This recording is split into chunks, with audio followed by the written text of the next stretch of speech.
اکثر آپ نے دیکھا ہوگا کہ بچے بھی بڑے شوقین ہوتے ہیں اس چیز کے کہ وہ جاتے ہیں اور دریا پہ یا نہر پہ اور وہاں پہ وہ تیراکی کرتے ہیں، جبکہ انہیں بھی تیراکی نہیں آتی. تو اس سلسلے میں جو ہے وہ بہت زیادہ حادثات پیش آتے ہیں. تو اگر کوئی ایسا انسان جو ہے یا ایسا بچہ جو ہے جس کو یہ حادثہ پیش آیا، تو اگر آپ اس کو بچا لیتے ہیں تو اس کے جسم میں جو پانی بھر جاتا ہے تو اس کو کیسے نکالا جائے. کتابی مشق معروضی صفحہ نمبر 48. الفاظ معنی: رونما ہونا، ظاہر ہونا، دشواری، مشکل، جھمکتا، ہجوم یعنی بہت زیادہ رش، خوشحال، آسودہ، اہتمام، انتظام. تفویض کال، ڈائری ورک. طلبہ ان اہم نکات کی مدد سے بقیہ کتابی مشق حل کریں. جو اہم نکات دیے گئے ہیں اور جو الفاظ معنی دیے گئے ہیں، ان کی مدد سے طلبہ جو ہے اپنا باقی کا جو کام ہے اسے بڑی آسانی کے ساتھ حل کر سکتے ہیں، بقیہ کتابی مشق حل کر سکتے ہیں. اور کہانی کا بغور مطالعہ جو ہے وہ بہت ساری ایسی گرہیں سلجھا دے گا، اور بہت زیادہ اس سبق سے آپ کو طبی امداد کی جو ہے وہ تربیت حاصل ہوگی بھی. تو اس لیے اس سبق کا بغور مطالعہ کریں اور کوشش کریں کہ آپ بھی اس تربیت کا حصہ بن سکیں. سبق نمبر 2، ریل کا سفر. یہ نظم ہے. اس سبق میں طلبہ جو اہم نکات سیکھیں گے: مزاحیہ شاعری ایک پیغام کی صورت میں، ریل کے سفر کی رودات یعنی ریل کا جو سفر ہے اس کی کہانی ہے کہ ریل کا سفر جو ہے وہ کیسے کیا جاتا ہے اور اس میں انسان کیا دیکھتا ہے اور کیا سیکھتا ہے. اہم نکات تشریح کی صورت میں. پاکستان میں ریلوے کی حالت بہت بری ہے. اس میں مسافروں کو بیٹھنے کے لیے جگہ ملنا ایک طرف رہا، کھڑا ہونا بھی مشکل ہے. اگر آپ نے ریل کا سفر کیا ہو یا آپ کے بڑوں نے یہ سفر کیا ہو تو اس سے اندازہ ہوگا کہ ریل کے جو سفر کی صورتحال کیا ہے. یعنی کہ بہت زیادہ ناقص ہے، یعنی کہ جتنی سیٹس ہیں، جتنی نشستیں ہیں اس سے زیادہ جو ہے اس میں مسافر بیٹھے ہوتے ہیں. اور ویسے بھی ریل گاڑیوں کا جو ٹائم ہے وہ بھی فکس نہیں ہے. بہت جو ہے وہ لیٹ ہو جاتی ہیں، 1 گھنٹہ 2 گھنٹہ 3 گھنٹہ، بعض اوقات 4 5 گھنٹے جو ہے وہ اپنے ٹائم سے لیٹ ہو جاتی ہیں. تو اس حوالے سے جو ہے ریلوے کا نظام جو ہے وہ بہت متاثر ہوا ہے. اس میں مسافروں کو بیٹھنے کے لیے جگہ ملنا ایک طرف رہا، کھڑا ہونا بھی مشکل ہے. کہ یعنی کہ جو بیٹھے ہوئے ہیں یا اگر جو بیٹھنے کے خواہش مند ہے تو ایک طرف وہاں پہ تو اس قدر رش ہوتا ہے کہ کھڑا ہونا بھی جو ہے مشکل ہوتا ہے. وہ اس صورت میں کہ جتنے لوگ ہوتے ہیں ان سے زیادہ ان کے پاس سامان ہوتا ہے، اور اس میں بہت زیادہ سامان لادا ہوتا ہے کہ وہاں پہ کسی انسان کے بیٹھنے کی کیا کھڑے ہونے کی بھی جگہ نہیں ہوتی. لوگ اپنے ساتھ بہت زیادہ ساز و سامان لے آتے ہیں، جس کی وجہ سے جگہ مزید کمی کا شکار ہو جاتی ہے. یعنی کہ ایک انسان کو بیٹھنے کے لیے اتنی جگہ نہیں چاہیے ہوتی جتنی سامان کو چاہیے ہوتی ہے. اگر ایک مسافر سفر کر رہا ہے تو اس کے ساتھ جو ہے سامان بہت زیادہ ہے. اس وجہ سے وہ اپنے ساتھ اپنی باقیہ نشستوں پہ جو ہے وہ سامان رکھے گا یا نیچے والی جگہ پہ سامان رکھے گا، تو وہاں پہ لوگوں کو بیٹھنے کے لیے اور کھڑے ہونے کے لیے بہت زیادہ دشواری کا سامنا ہوگا. مسافر ہجوم میں آشنا ہونے کے ساتھ ساتھ لڑائی اور تکرار بھی کرتے جاتے ہیں. یعنی کہ ظاہری بات ہے، اگر لاہور سے کراچی یا پشاور یا فیصل آباد کا سفر کیا جاتا ہے تو یہ کئی گھنٹوں پر مشتمل سفر ہوتا ہے. اس میں جو مسافر ہیں تو ایک دوسرے کے ساتھ جو ہیں وہ چاہے جتنا مرضی رش ہو، ہجوم ہو، تو وہ آشنا ہو جاتے ہیں، یعنی ایک دوسرے سے واقفیت حاصل ہو جاتی ہے. تو بہت سارے لوگ آپس میں لڑ بھی رہے ہوتے ہیں کیونکہ کسی کو بیٹھنے کے لیے کھڑے ہونے کے لیے جگہ نہیں مل رہی ہوتی، اور ساز و سامان بہت زیادہ ہوتا ہے. اس وجہ سے بھی آپس میں جو ہے وہ تکرار یعنی بحث ہو رہی ہوتی ہے، لڑائی بھی ہو رہی ہوتی ہے. بہت سے لوگ خوشگپیوں میں بھی مصروف ہیں. تو یہ جو نظم ہے یہ ایک مزاحیہ صورت میں لکھی گئی ہے، اور ریل کے سفر کی روداد ہے. یعنی اس کی کہانی کہ اگر کبھی آپ ریل کا سفر کریں تو آپ کو یہ چیزیں دیکھنے کو ملیں گی کہ وہاں لوگوں سے زیادہ ان کا سامان نظر آئے گا، اور اس طرح باقی جو مسافر ہیں وہ پریشان ہوتے ہیں. پھر وہ ایک دوسرے سے، کچھ لوگ تو بہت اچھے طریقے سے خوشگپیوں میں مصروف ہوتے ہیں اور کچھ لوگ آپس میں لڑ رہے ہوتے ہیں. بچوں کی الگ تکرار ہوتی ہے. تو یعنی وہ ایک ایسا سما بنا ہوتا ہے کہ یعنی اس میں بہت زیادہ ایسے لوگ ہوتے ہیں جو ایسے لگتا ہے کہ جیسے کوئی ایسا ایک اسٹیشن ہے جہاں پہ بہت سارے لوگ رنگ برنگی جو ہے زبانیں بول رہے ہیں، اور ہر ایک انسان کی اپنی ایک زبان ہے، علاقائی صوبائی.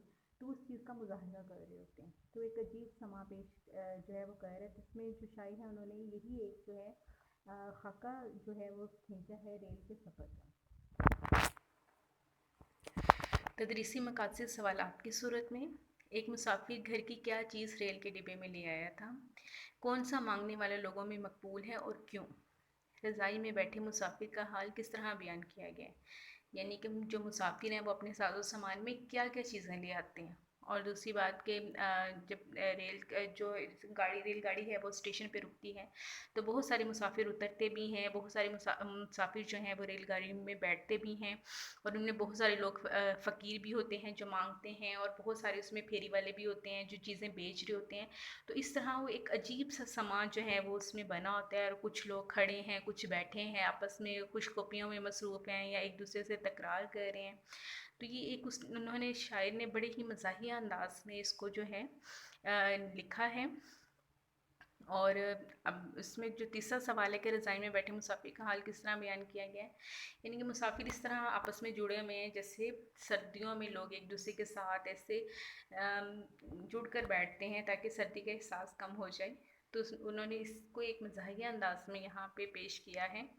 اگر طلبہ اس کہانی کا اور اس نظم کا اچھی طرح جو مطالعہ کریں گے تو انہیں اندازہ ہوگا کہ نظم مزاحیہ انداز میں لکھی گئی ہے لیکن حقیقت پہ مبنی ہے. جو شاعر نے ریل کے سفر کا حال دیکھا، ریلوے اسٹیشن کا حال دیکھا، انہوں نے اپنی شاعری والے انداز میں اس کو جو ہے پیش کیا ہے. اور یہ بہت مزاحیہ انداز میں لکھی گئی ہے، بہت دلچسپ انداز میں لکھی گئی ہے یہ نظم. اگر آپ اس کا بغور مطالعہ کرتے ہیں تو آپ بڑی آسانی کے ساتھ جو بقیہ اشعار کی جو ہے وہ تشریح کر سکتے ہیں. کتابی مشق معروضی صفحہ نمبر 52. الفاظ معنی: مردم شماری یعنی لوگوں کو گننا، لوگوں کی گنتی. عوام الناس یعنی لوگ. نفوس افراد یعنی لوگ بھی شمار کیا جا سکتا ہے. مورچہ بند یعنی مورچے میں حفاظت. گفتگو باتیں. تفویض کار: اہم نکات اور الفاظ معنی کی مدد سے بقیہ تشریح مکمل کریں. تشریح آپ کو اہم نکات کی صورت میں طلبہ دی گئی ہے، لیکن اگر آپ اس تشریح کو دیکھیں اور الفاظ معنی کو دیکھیں تو آپ بقیہ اشعار کی جو تشریح ہے وہ بڑے احسن طریقے سے کر سکتے ہیں. الفاظ معنی جو ہے وہ آپ کو لفظوں کو سمجھنے میں مدد دیں گے، ان کے معنی، تو آپ آسانی کے ساتھ جو بقیہ اشعار ہیں اس کی تشریح کر سکتے ہیں. سبق نمبر 3 لارنس نائک. اس سبق میں طلبہ جو اہم نکات سیکھیں گے: مشاہیر پاکستان سے آشنائی یعنی پاکستان کی مشہور شخصیتوں سے آشنائی. حب الوطنی کے جذبے کی بیداری. لارنس نائک کے کارنامے. اہم نکات: پاکستان لاکھوں قربانیوں کے بعد وجود میں آیا ہے. جی طلبہ، اگر ہم اپنی تاریخ کو، اپنی ہسٹری کو اٹھا کے دیکھیں تو برصغیر پاک و ہند میں جو ہے مسلمان اور ہندو اکٹھے تھے، لیکن چونکہ وہاں پہ مسلمان اپنی مرضی سے اپنے مذہب کے مطابق زندگی نہیں گزار سکتے تھے، تو دو قومی نظریہ پیش کیا گیا، پاکستان کا تصور پیش کیا گیا جو علامہ اقبال نے پیش کیا، اور قائد اعظم نے اسے حقیقت کا جو ہے روپ پیش کیا، اس کو روپ دھارا اس کا. لیکن یہ اتنی آسانی سے ہمیں نہیں ملا.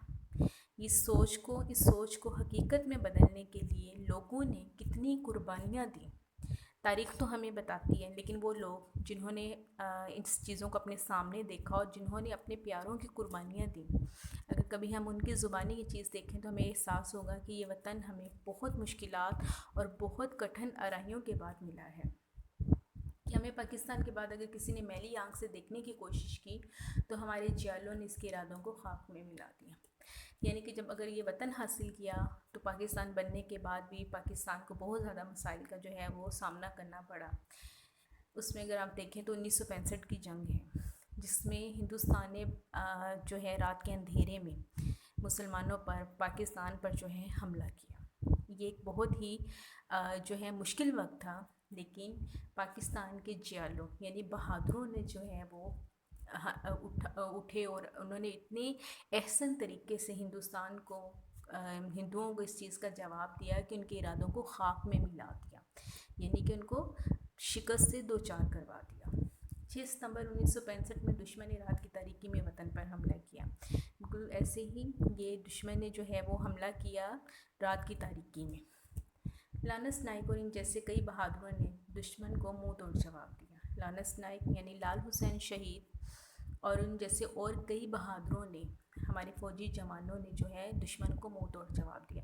گو کہ یہ حملہ بغیر بتائے اور رات کی تاریکی میں کیا گیا تھا، لیکن اس کے باوجود ہمارے جوانوں نے اس وقت سرحدوں پر بیٹھے ہیں اور بھی، اور یہاں اس وقت جو ہے 1965 کے سن میں جو ہمارے فوجی جوان تھے، جن میں بہت سے غازی تھے، بہت سے شہید تھے، وہ اس وقت موجود تھے، اور انہوں نے دشمن کو منہ توڑ جواب دیا اور اپنے وطن کی حفاظت کی اور دشمن کے ارادوں کو خاک میں ملا دیا. جو وہ پاکستان پر قبضہ جمانا چاہتے تھے ان کو منہ کی کھانی پڑی. تو لانس نائک لال حسین شہید کا اس میں بہت اہم کردار ہے کہ کیسے انہوں نے جو ہے وہ کمانڈرشپ کی، وہ کیسے آگے آئے اور دشمن سے اپنی چوکیوں کو خالی کروایا اور دشمن پر جو ہے وہ بم گولے برسائے اور ان سے اپنی چوکیوں کو خالی کروایا. اور اسی طرح جو ہے خود بھی انہوں نے اپنے جستے خاکی پہ جو ہے وہ زخم سہے اور جو ہے آخر میں جو ہے اپنے دشمن کو جو ہے جن سے جو چوکیاں خالی کروائیں، اسی سلسلے میں جب ان کو بہت سارے زخموں سے جو ہے ان کا سامنا پڑا تو وہ زخموں کی تاب نہ لاتے ہوئے جو ہے شہید ہو گئے. وطن کی حفاظت کرتے ہوئے لانس نائک شہید ہوئے، یعنی کہ لانس نائک جو ہے وہ اللہ تعالیٰ نے ان کو شہادت کا عظیم جو ہے رتبہ دیا اور اس دنیا سے وہ رخصت ہوئے، لیکن شہادت کا جو ہے درجہ لے کر. اور کہا جاتا ہے، اللہ تعالیٰ کا فرمان ہے کہ شہید زندہ ہے اسے مردہ نہ کہو. اور لانس نائک کو جو ہے وہ تمغہ جو ہے جرات سے نوازا گیا. تدریسی مقاصد سوالات کی صورت میں 1965 کی جنگ پاکستان کی تاریخ میں کس لیے اہمیت کی حامل ہے؟ نمبر 2، مرتے وقت لانس نائک کی زبان پر کون سے الفاظ تھے؟ یعنی کہ جب وہ شہید ہوئے اور جب ان کے جو روح جو ہے وہ جسم سے پرواز کر رہی تھی تو اس وقت ان کی زبان پر کون سے الفاظ تھے؟ حکومت پاکستان نے لانس نائک کو کس اعزاز سے نوازا؟ کتابی مشق معروضی صفحہ نمبر 58. جمع مردی، بہادری، خاک مٹی، تاک تاک کر، چن چن کر، تدبیر، بندوبست، پیش قدمی، آگے بڑھنا. تفویض کا طلبہ نہم نکات کی مدد سے بقیہ کتابی مشق حل کریں. سبق نمبر 4 ہاکی. اس سبق میں طلبہ جو اہم نکات سیکھیں گے: زندگی میں کھیلوں کی اہمیت و ضرورت سے آگاہی، پاکستان کے قومی کھیل ہاکی سے تعارف، ہاکی کے پاکستانی ہیروز کے کارنامے. یعنی کہ پاکستان کا جو قومی کھیل ہے وہ ہاکی ہے. اس میں جو ہے ہمارے پاکستان کے جو ہاکی کے جو ہیروز ہیں انہوں نے کیا کیا کارنامے سر انجام دیے ہم وہ پڑھیں گے، اور کھیلوں کی ہماری زندگی میں کتنی اہمیت ہے ہم اس کے بارے میں جانیں گے. اہم نکات: ہاکی پاکستان کا قومی کھیل ہے. پاکستان نے ہاکی کے میدان میں بہت سے کارنامے سر انجام دیے. جی، پاکستان کا قومی کھیل جب کہا پوچھا جاتا ہے تو وہ ہاکی کا نام لیا جاتا ہے، لیکن اس کا آغاز ایران سے ہوا. ہاکی جو کھیل ہے اس کا آغاز ایران سے ہوا. ایران سے ہوتا ہوا یہ یورپ میں کھیل کھیلا جانے لگا. اس کے بعد جو ہے یہ یورپ سے جو ہے انگریزوں نے اسے برصغیر میں متعارف کروایا اور پھر یہ پاکستان کا قومی کھیل بن گیا. پاکستان ہاکی ٹیم نے پاکستان کے لیے بہت سے اعزاز جیتے ہیں. یعنی کہ پاکستانی ہاکی ٹیم جو ہے اس میں بہت سے نامور ہمارے ہیروز ہیں جنہوں نے ہاکی کو بہت آگے تک لے کے آئے اور اس کو پاکستان کا قومی کھیل کا جو ہے وہ درجہ ملا.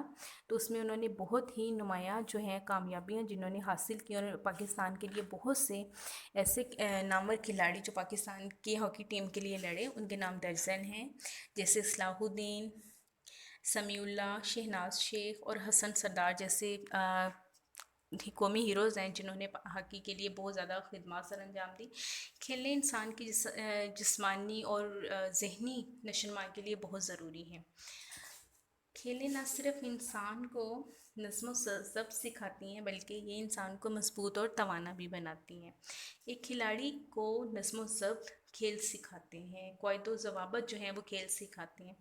ایک اچھا کھلاڑی وہی ہوتا ہے جو اپنی جیت کے ساتھ ساتھ اپنی ہار کو بھی خوش دلی سے قبول کرے، کہ اگر وہ کسی کھیل میں یا کسی میدان میں ہار جاتا ہے یا شکست سے دوچار ہوتا ہے تو اس چیز کو خوش دلی سے قبول کرے. تو یہ ایک اچھے کھلاڑی کی صفت ہے، یعنی اس کے اوصاف میں یہ چیز شامل ہے. ہر ٹیم میں 11 کھلاڑی ہوتے ہیں، جیسے کہ آپ نے کرکٹ ٹیم بھی دیکھی ہوگی اس میں بھی 11 کھلاڑی ہیں، تو اسی طرح ہاکی کی جو ٹیم ہے اس میں بھی 11 کھلاڑی ہوتے ہیں. یہ ایک قدیم کھیل ہے. جس کا آغاز ایران سے ہوا، پھر یورپ سے ہوتا ہوا بر صغیر میں آ کر مقبول ہوا. جیسے کہ آپ سے پہلے اس چیز کو ڈسکس کیا گیا ہے کہ یہ آغاز ایران سے ہوا، پھر یہ یورپ میں پھیلا، اس کے بعد یہ بر صغیر میں انگریزوں نے اس چیز کو متعارف کروایا، لیکن پاکستان کا یہ قومی کھیل بن گیا. ہاکی کے میدان کی جو لمبائی ہے وہ 91.4 اور جو چوڑائی ہے وہ 55 میٹر ہوتی ہے. اس میں بھی 11 کھلاڑی ہوتے ہیں.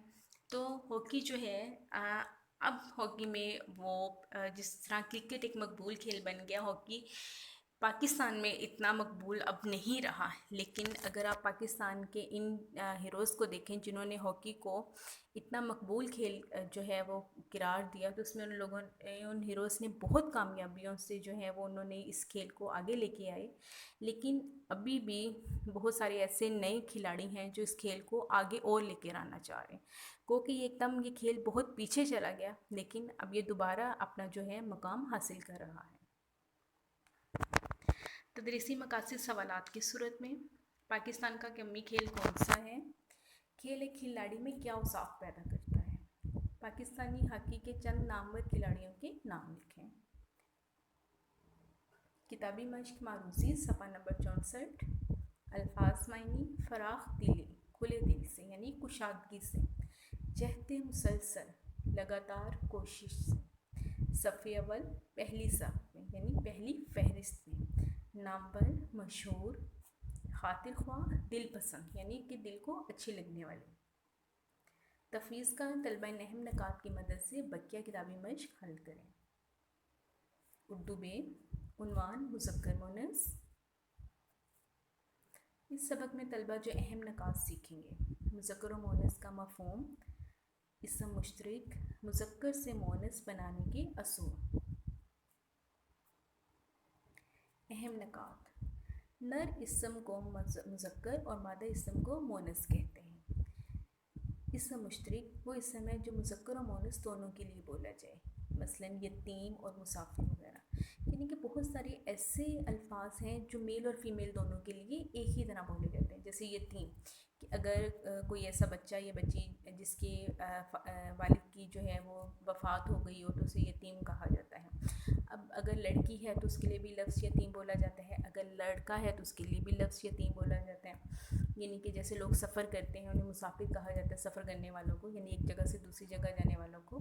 تو اگر وہ لڑکا ہے یا عورت ہے یا لڑکی ہے یا مرد ہے تو ان کو مسافر ہی بولا جاتا ہے. تو اسے اسم مشترک کہتے ہیں، یعنی کہ دونوں مذکر اور مؤنث دونوں کے لیے جو ایک ہی لفظ بولا جائے اسے مشترک کہتے ہیں. اگر مذکر کے آخر میں الف یا ہے ہو تو اسے چھوٹی یہ میں بدل دیتے ہیں. اگر مذکر ہے اور اس کے آخر کا جو حرف ہے وہ الف ہے یا ہے تو اس کو اگر آخری حرف کو جو ہے چھوٹی یہ میں بدل دیا جائے تو وہ مؤنث بن جاتا ہے. مذکر کے آخر الف یا چھوٹی یہ ہو تو مؤنث بنانے کے لیے اس کو نون سے بھی بدل دیتے ہیں. کچھ قوانین میں ایسا ہے یا کچھ الفاظ ایسے ہیں کہ اگر مذکر کے آخر میں الف یا چھوٹی یہ ہو تو اگر اس کو مؤنث بنانا ہے تو آپ اس آخری حرف کو جو ہے نون سے بدل دیں. بعض دفعہ صرف نون بڑھانے سے مؤنث بن جاتی ہے. جی بالکل ایسے ہے کہ اگر ایک پورے لفظ میں آپ صرف ایک آخر میں سے حرف نکال کے اس میں نون جو ہے اس میں شامل کر دیا جائے آخری حرف میں تو وہ مؤنث بن جاتی ہے. آئیے دیکھتے ہیں مذکر مؤنث کے کس طرح الف یا ہے جو ہے وہ مؤنث بنتی ہے اور کس طرح یہ نون جو ہے وہ مؤنث کا درجہ لیتی ہے. مذکر مؤنث: پوتا پوتی، پھپھا پھپھی، چچا چچی، دادا دادی، نانا نانی، ہمسایا ہمسائی، شہزادہ شہزادی، صاحبزادہ صاحبزادی، نواسہ نواسی، کنوارا کنواری. اگر آپ ان میں دیکھیں تو یہ آخری حرف مذکر میں الف ہے اور مؤنث جو ہے بنانے کے لیے آخری حرف الف کو چھوٹی یہ میں بدلا ہے تو یہ پوتی بن گیا ہے. یعنی کہ وہ رشتے ہیں. آپ مذکر دیکھیں اور مؤنث دیکھیں تو یہ سارے رشتے ہیں جو ایک انسان کا دوسرے انسان سے بنتا ہے. یعنی پوتا اور پوتی، یعنی آپ جو اپنے دادا ابو یعنی جو آپ کے گرینڈ فادر ہیں یعنی آپ کے فادر کے جو فادر ہیں ان کے جو آپ سے رشتہ ہے آپ کا ان کے ساتھ تو وہ پوتا کا ہے. یعنی جو لڑکا ہے وہ پوتا ہے اور جو لڑکی ہے وہ